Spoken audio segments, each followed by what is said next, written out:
Isang malungkot na balita ang bumungad sa mundo ng showbiz ngayong gabi sapagkat pumanaw na ang veteranang actress na si Gloria Romero sa edad na 71 taong gulang. Ang balita ay kinumpirma at inanunsyo mismo ngayong gabi ng anak ni Gloria Romero na si Marites Gutierrez sa pamamagitan ng Facebook post.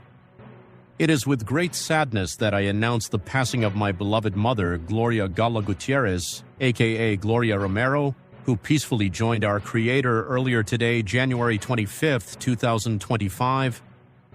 In this time of loss, our family deeply appreciates the support, prayers, sympathy, all the lovely messages and heartfelt condolences that we've received. She will surely be missed dearly.